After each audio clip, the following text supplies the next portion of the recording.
Try to play soft, Glock gon' come off the pitch like the playoffs. Pull up my whole. What's going on, y'all? It's your boy Jerry, back with another video on the Jerry Reacts channel. You know I'm never gone for too long. Yo, we got something different. You know what I'm saying? We continue in that series like I told y'all, bro. I know y'all seen that short video I put up. We go and remind everybody we getting right back into the Scared Straight series. You know, we going from 1978 to those same kids 20 years later, and then jump right into the 1999 crew, and then we just gonna do a lot of reactions to the ones that's just generation from, you feel me, 1999 up until now. You know, most of us probably already seen, but most of us ain't see the origin. You feel me? That's where I come in. You know what I'm saying? So now we on the part of the series. We already did the 1978. Y'all can go check that out. Link will be in the description, or y'all can just go down on the channel, YMS Jerry, if that don't pop up. I mean, well, Jerry Reacts. If Jerry Reacts don't pop up, you gotta put my old name, YMS Jerry, you know what I'm saying? But we 20 years later. Those same kids from 1978 on the video y'all seen, these same kids are back 20 years later, bro. 1998. And we gonna see what they been doing. You know what I'm saying? Point blank. We gonna see what they been doing. We gonna see who been in jail, who hasn't, who went, you know what I'm saying? Who went, all that shit. We about to check all that shit out. I know I've been holding this off. This series has been on hold for about a month now, maybe a little bit more, but it ain't none of that no more, man. I'm trying to see that just as much as y'all. So I ain't gonna really say too much. I'm gonna get right into the video, you know what I'm saying? I want y'all to see this. Alright, so we got the part one. Don't look at it as parts, you know, because it's all going through. I could have just did the whole hour and some change, but I'm gonna break them down. So this is gonna be for these 20 years later kids. This is gonna be a 6-part video. 2 videos in one, 2 videos in one, 2 videos in one, 3 videos, 6 of them.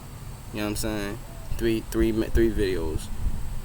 That's going by the timestamp, so that's why I'm doing it like that. So then by the end of the last 6 video, y'all see what all of them have been doing the last 20 years. You know what I'm saying? Then we're gonna continue the series on to 1999, but we here right now. I ain't gonna really say too much more. I'm trying to get right into this. Enjoy the video. This program contains explicit. I'm saying new shit too. I wanna see. I'm here for murder, kidnapping, robbery, armed robbery, Conspiracy.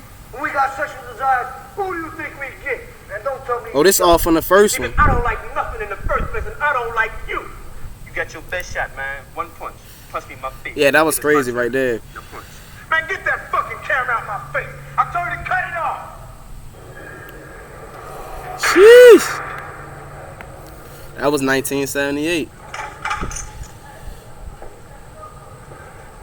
I'm Danny Glover. What you just saw was the beginning of Scared Straight, a groundbreaking film that won an Academy Award and 8 Emmys when it first aired 20 years ago. The original film follows 17 teenage lawbreakers who are taken inside of Rahway, New Jersey's maximum security prison.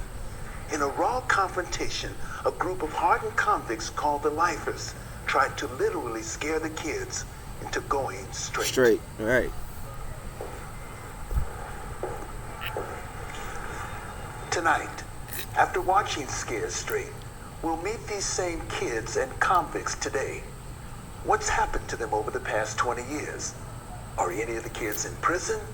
Are any of the convicts out? We'll find out right after this special presentation of Scared Straight. Oh, so that's Danny Glover in 1998. Danny get to smoke cigarettes in the cell? Oh, I know it wasn't that damn bad. This program contains explicit and coarse street language. It's not intended You get to for still children's smoke your viewing. brown? Parental guidance is advised. Okay. These teenagers are going to prison. So this is the same from the other one. I wonder if... Arrest or rehabilitation is work to stop them from breaking the law. So now at age 15, 16, and 17, they're going behind bars. Their sentence will be short. only 3 hours. But during that time, these juvenile offenders will come into direct confrontation with these hardened criminals. They call themselves the lifers.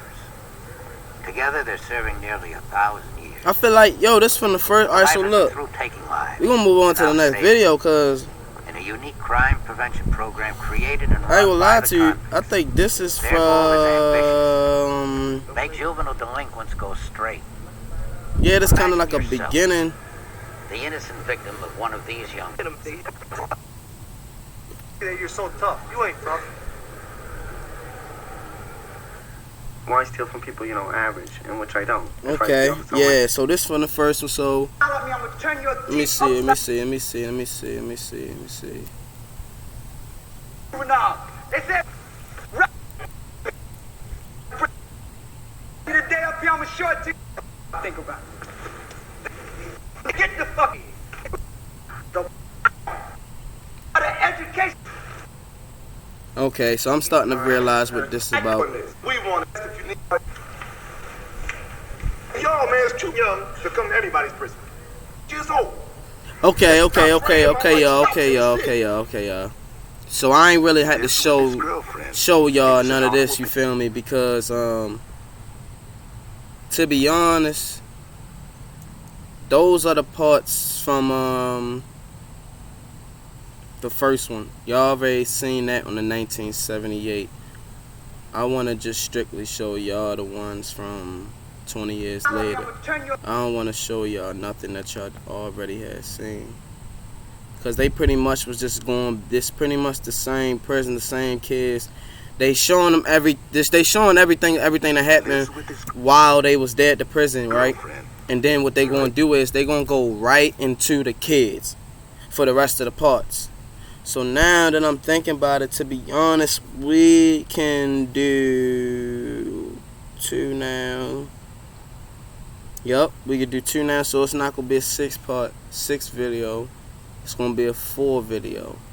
And they kind of gave you a little recap, but Danny Glover gave you a recap there. So we're gonna start right here. Danny already gave y'all a little recap on, what they doing 20 years later, because that was Danny in 1998. So what they did was they gave y'all the background in the beginning of the 20 years later, just so y'all could see what happened 20 years previously. Then they gonna straight start doing, I ain't gonna say too much now, but at least y'all get it now. So we gonna get right into that now, because they already, I got it set now. Don't forget, and I like. Oh yeah, also we wanna thank Mr. J Rock 24, man. I know this took a lot of effort, man. Keep doing all these parts. It's a lot of videos, I'll tell y'all that. I was probably kept on burglarizing, kept on with the drugs. I did graduate. 4 days later, I decided to join the service. I never thought about this. I was say, bro, you don't even look like a bad kid, bro. It made me think about what my future was going to be. It definitely affected me, because I think about it still to now, even to this day. You still don't even look like a bad kid. Being a law-abiding citizen. Keep trying me, man. Get up, motherfucker. You think you have to get out of here. Get up off that fucking bench. 10 years after Scared Straight, we interviewed Ed, who was still incarcerated at Rawway. Damn. I do the best I can to serve my Lord and Savior. I know a lot of people might not want to hear that, coming from a convict, but that's the way it is. Oh, that's 10 years after. To be truthful about it. I was carrying a gun and drinking at the same time, and I went off the deep end one day, and I wound up shooting and killing somebody. I'm most proud of that I had an opportunity while in prison to do a film like this, like Scared Straight, to reach out to youngsters. I mean, it's really something to take a life, now you're trying to give back in life. What I'm least proud of in my life is that I hurt my family by committing my crime and wound up losing my wife and my children and everything else that goes with it. In 1996, after serving 22 years in prison for a double murder, and just 3 weeks before his release from a halfway house, Ed was changing a flat tire when he suffered a heart attack and died. He was 58 and left behind 3 children. Wait, what happened? Everything else that goes with it. In 1996, after serving 22 years in prison for a double murder, So 1996, 22 years. He went in 1974. And then 4 years later, he did that Scared Straight with them. That's when they seen him. And what happened? And just 3 weeks before his release from a halfway house, Ed was changing a flat tire when he suffered a heart attack and died. Damn, he was just about to get out. Behind 3 children. He spent the rest of his life in jail. No, that's for real. Not Basically. everyone was scared straight after their confrontation with the lifers. I said, how did you feel? You want to do something about that? The visit to Rahway, did it change you? No. Frank is 36 years old and married with 3 children. So I ain't changed Now him. a shipping supervisor for a textile company. So how I didn't change For you? 9 years after his Rahway visit, Frank took illegal bets as a bookie until one day the law caught up with him. All of a sudden, some guy came by my house, and before I knew it, I was in my garage with like 10 guns in my head. Damn. Like, take me, don't you? You know, I give up. They got his ass. A lot of people were doing the same kind of stuff you were doing, a lot of your friends. They went through this program and they stopped doing them. You didn't. Why you? I was doing it for so long. The money was coming in. I was living pretty good. And Yeah, right. Let that program I stop. thought I was like invincible. I was gonna get away with murder, whatever. Yeah. Well, not murder, but that's just the saying. And they got me. They got me. What do you think would have happened to you had you not been arrested at that time? I could be dead. When I faced it in real life, that's when I stopped. When it happened to you? Yeah, I mean, I would never, ever do anything like that again. That's what scared me straight. When the judge said 5 years straight, state prison. Damn. Now, I just try and live a good life. Watch my kids grow up, try to steer them in the right direction. The only thing that the prison got to offer is aggravation, humiliation, Oh, damn well it's not really alienation. That's all the prison got to give a motherfucker. Greg has served time for murder, armed robbery, and other crimes. 10 years after filming Scared Straight, we did a follow-up interview with him. He was still in prison. What hurts me the most is since I've been incarcerated, I've lost my mother. And she has been the greatest support that I've had. Your mother could die, or your father can die while you're locked up. And that's the worst feeling in the world, not being there. Greg has been out of prison since 1996. He's 46 years old and has been behind bars 20 of his adult years. Greg now works as a counselor at a drug rehabilitation center and is earning college credits toward a degree. He has 2 teenage children. Regretfully, my first major crime was a murder. I destroyed a life, I disrupted a family, and I stagnated and tore my own life apart. Yeah. I think drugs was the primary force as to why I really got involved in all the things that I did. I used heroin, cocaine, I smoked marijuana. In fact, That's all you should have done. So I've been shot 4 times. I've been hit with a hatchet. I've been stabbed with a K5. I've been in a running shootout with the police. As you see here, I have a scar on my face that came from a shootout. I've overdosed 3 times on drugs. And yeah, I've been in some close encounters of the worst kind. that's a nigga you can't tell shit. Nah, I mean, no. That's a nigga you can't tell nothing to. He done seen, did it all. Except kidnap the president. God The damn. difference in you from the time I saw you 20 years ago, time I saw you 10 years ago. I've been free of drugs since 1994, on the streets since 1996, and this is the longest that I've ever been substance abuse free. And I'm having the best time of my life, clean and sober. Since I've been free of drugs, it feels exhilarating. You know, Feel like a different person, huh? Feeling word is like almost difficult to find, right? Because it's such a new feeling, right? But I'm getting used to wearing this feeling. And I'm fortunate to still be alive today to give some positive back to somebody else that's going through the same path that I had went on. Speak it up. I said speak it up, monkey mouth. Speak it up. Patty is a widow raising 3 daughters. She's 36, works as a waitress. Oh, that was the little girl right there. He said that to the you. law in the last 20 years. Put no damn tears in your eyes. What the fuck I care about some tears? How likely is it that you would do illegal things now? I will. I'm happy I went to Norway. Even though I didn't like it, I think it influenced my life. I think it made it better. It did good for me. Why she talk like her mouth not moving? She like she a ventriloquist. You kill me. Roy's Oh, you'll kill me. is with his girlfriend and is an automobile leasing agent. I hung out in the parks, drank a lot in the parks.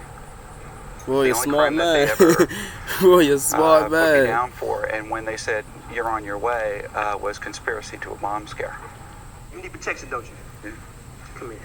Nobody gonna bother you. Stay with me. Bad day. Oh, he was him. There wasn't much chance of one of my buddies bailing me out on that one. You just bought this. I can do bad for my motherfucking self. Go over there with him. You belong to him now. After the experience at the Lifers group, I lost the girlfriend. I had to put up with a lot of jokes that were not very pleasant. I had to carry a pack of cigarettes just to show that I was worth at least 20 of them. Although Roy remained law-abiding after Rawway, I was worth at least after the experience. This nigga got your hoard in school and everywhere, bro. Yo, got your hoard. I lost the girlfriend. I had to put up Lost with a his lot girl. of jokes that were not very pleasant. I had to carry a pack of cigarettes just to show that I was worth at least 20 of them. although Roy remained law-abiding after Rawway, he continued to drink. I had an arrest back in '85 for drunken driving. In '87, I realized that I had a drinking problem, and it wasn't going to get any better, and I might need a little support, so I did go to AA, and things have gotten better. How long has it been? 12 years. Not a drop since 1987. Okay. I am going to no one's prison. I've been through the Lifers program. I'm not I going don't want to- to be one of the Lifers in the program. Yeah, I bet. You need the money that badly? Sister, too lazy to work. 10 years after his visit Look to the Rawway, same. we did a Lazy to work. 10 years after his Look the visit to same. Rawway, Just more we did a hair. follow-up interview with Ken. What kinds of things happened after the Rawway program? Did a lot of burglaries, a lot of drugs, just a lot of trouble. How do you think the Rawway prison program changed you or helped you? I don't think it did. Need some help, something? That's right. Now I took that. To get money for drugs, Ken continued to steal and was sentenced to county jail numerous times. But 10 years ago, he was trying to change. Ken? How you doing now? Great. Ken had been married just 3 years when in 1995, he died of an AIDS-related illness. He was 34 years old. I kick ass, you know, and if I get my ass beat, don't mean shit. 'Cause, hey, I'm coming back. You know? John has transformed himself from a criminal to a Christian. He works as a metal shop mechanic, but he also preaches the gospel and teaches kung fu. John is 35 years old. John wasn't playing. Wasn't gonna go in that bitch be a bit. I committed more crimes than I want to remember. I had such a string of crime, right, that if I did not commit a crime the next day, to me, I didn't feel good. Something was wrong with me. It was an adrenaline rush. It was an escape, you know. But inside of here, it was just because I had a lot of pain. I didn't know how to talk about it. What did you get the last time you got busted? How much money did you get? $20 goddamn dollars. Damn. Wake up call. If the Lifers group was not there to talk to me. Oh no, we gotta keep that going. Where's that at? That day, that time in my life, I probably wouldn't be here talking to you now. I probably would be dead. Ready, pull back, think you got. I had bad habits so deeply embedded. For a while there, I did just fine. But later down the road, I had a relapse. I started getting high again. I started committing crimes again. I got wrapped up in a big mess. Lost everything, lost my family, lost everything. And then I came across the film Scared Straight. Watching Scared Straight the second time scared me enough again in my heart, inside, that where I said enough is enough. It's time to stop playing games. You have to get... Damn, they scared that nigga so bad the first time that he turned to the TV and seen some other people in there. Got his ass together. Oh, this is where he's gonna end up.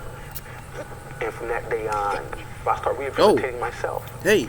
I love God above everything. I'm a Christian first. I love God. I love it. Everything I do is flavored biblically. The chances that drugs or alcohol or anything else in that vein, can we say zero? Zero? They have Yo, beat them lifers up now, huh? Chance of entering my life. The desire is not even the same. I would do those things because it would make the emptiness go away temporarily. But when the high wore off, I was still stuck with the same old me, you know. But ever since I have my family and those who love me and the Lord is in my life, there is no point anymore. There is no point. I'm trying to see the karate some more. Bow to each other, shake somebody's hand, or see you in the next day in class. I have no worries. Either way, if they bother me, I'll get them back. Mike is 36 and a single dad. He works at a milk factory. Sounds like you didn't really listen to the other people who were trying to Work steer at a you milk straight, factory. but when you went to the prison, you listened. It gave me a kick. Plus, I was either that or go downhill and live like that and end up there. Now I have a kid, somebody to love, somebody to work for, and try and bring him up straight and keep out of trouble. Everybody up here, man, got a number. And like it's only fitting that y'all have a number. And until you leave, because this is the shortest prison sentence you'll spend, your number's 1. Was getting a prison number so shocking that any of the kids still remember their number? What's your number? I think it might have been 12. It was. Was it? Yes. Do you remember your prison number? No, I don't remember the prison number. You remember that after 20 years. Sure. Why do you remember that? Because that's how old I felt when I went there. I believe it was unlucky 13. You're right. I think I was 15. You're right. It was the raid. You remember that 20 years later? He lying to all of them, bro. He just told another nigga he was 15, bro. Forever. I believe mine was 11. Right on. David smiles a lot, which got him into trouble 20 years ago at Rawway. What, am I here to amuse you that you smile? Huh? Something's funny? David is 37 years old and self-employed as a floor installer. He's a father to his son and daughter and 3 stepdaughters. Oh, shit. At that time, I had availability to the railroad tracks. I would rob off the trains at that time. Take things that don't belong to me off the trains. If I steal from someone, it would be someone, if I ever did steal, like the railroad, like I've been blamed for. You weren't acknowledging at that time that you even did it. You said, if I did I it. just acknowledged that I did do it, you know, and at that time, talking like that, I didn't even realize I said all that, you know. They'll have the money right from their insurance, and they're just stolen the money. It ain't hurt no one there.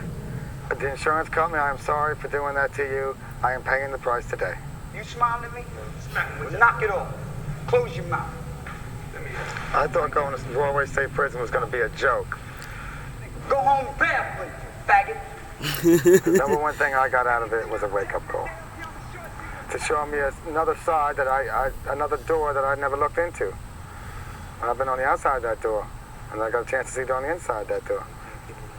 So you like some people, some of us get straight thrown in there. We don't get the chance to look at it. Because I wouldn't want to be in their shoes. My whole life changed. I joined the Army, and then the family, and then divorce and another family. Oh, good hit. I can give that film a lot of credit for helping me and my friends. Because we all look at each other and, you know, we know who the Scared Straight people were. And from what I could see, it helped them very well. It helped all of us. So I always think, Scared Straight 78, I always remember. I always remember that all my life. For making it good. Please. I talk to you nice, man. Dominic was a repeat offender, his crimes ranging from drug distribution to murder. 10 years after Scared Straight, we interviewed him inside a federal penitentiary. Does it make you feel good to know that Scared Straight has been seen by millions of people, really helped a lot of kids, and you were part of it? The truth? Yeah. The truth? I don't care. I don't care how many millions of people seen it, as long as the right people seen it. In 1990, Dominic was released from prison. 3 years later, at age 42, he died of AIDS. How old were you when you first got into trouble? About 3rd grade. Tony is 36 years old and single. He has worked at... How old were you when you first got into trouble? About 3rd grade. Ugly. Tony is 36 years old and single. Ugly. He has worked as an electronics technician and now owns a printing business. Tony also is a licensed pilot. We stole smaller things, whatever. It might have been car radios, maybe a car here and there. Beer was forbidden to us and alcohol, so we got as much as we could of it. And once you pass that stage, then you tend to go out and do these little malicious things that teenagers in groups tend to do. Single fire. We were the tough guys on the block. We didn't expect anything to happen. So we're going to go in here. It's a day off school. We're going to laugh and, you know, play around and, you know, go back and tell everybody that we made these guys look dumb. Take off your goddamn, take them motherfucking shoes off. Give me them shoes. Oh, I have never untied my shoes faster in my life and threw them out on the stage. And the guy said to us, "You've just been ripped off. How do you feel?" And I remember how I felt. I was more terrified from the size of these guys than just taking off my shoes. 2 things scared me the most about the prison scene, and they go hand in hand: the size of the inmates and their sexual preferences. They go hand in hand, because if it was just a sexual preference and you could fight it off, it would be fine. But these guys they seem big to as do shit. nothing You but lift ain't weights gonna all do day, nothing. and I don't think you'd get out of their grasp. And I just don't travel in those directions. I was humbled. You know, we thought we were tough. They were much tougher than we were. That was the most immediate and somewhat profound effect that it had on me. If I had not taken the trip to Railway State Prison, I may not truly have understood the consequences of some of these crimes, and I may have taken a chance at committing a higher crime. And that, of course, would have destroyed my life. He keeping it real, too. He keeping that shit 100. If there's anything that I could really accomplish in life, I think I'd like to be a renowned novelist. And because of them, that man is a pilot. People can look at and say, you know, he was a kid and he was in trouble, and look at him. He actually reached the level of being one of the great literarists in the world. Of course, I'm reaching, but I mean, that would be just something, just awesome. That's tough. If a group's gonna do something, like, I'm the kind of person that probably do it, you know? Ron is 38 and works as a longshoreman and a landscaper. He's also a newlywed. Best thing about my life is probably finding happiness with somebody else. That's a whole new life beginning now. They're gonna kick your ass over the side of that bed and do bodily harm to your asshole. It was scary. I mean, it was intense. I mean, we were young kids, and you know, you get do bodily harm to your asshole. Profanities that they want to do to you. It's you know, you leave there with a whole different outlook. Without a doubt, going to the prison definitely kept me from getting in more trouble. Oh, I bet. I didn't always think this either, to tell you the truth, that it was a good thing in the beginning because of the negative reaction I got from other kids. Oh, you had tears in your eyes, you know. I would have went there and told them off. I would have spit in his face. I had no idea what really prison was until that day. Until you went in that motherfucker. It scared the hell out of me. Duh. There ain't too many people that's gonna come back out that prison and be like, I'm big and bad. You can probably get away with that nowadays, but I don't know too much about, back then. They cut you up. Real talk, they cut you up. Yo, that's crazy. Make sure y'all like and comment on the video, yo. The link will be in the description for these. The series continues. We about to go ahead and check out the next couple ones and see how this go, because there's still some more kids. There was a lot of kids that was in there, bro. I think it was what they said, 13, 17. There's a lot of kids that was in there, bro. So still got a couple more, to go ahead and check out. So I ain't gonna really hold y'all for too long. Go ahead and we're gonna do another one real soon, yo. Stay tuned. Series continues, bro. It continues. We're not gonna hold this off for another month. I got y'all, bro. Promise y'all. Y'all be safe. Billy, but take her, I'ma take off. And if the nigga try to play soft, Glock gon' come off the pitch like the playoffs.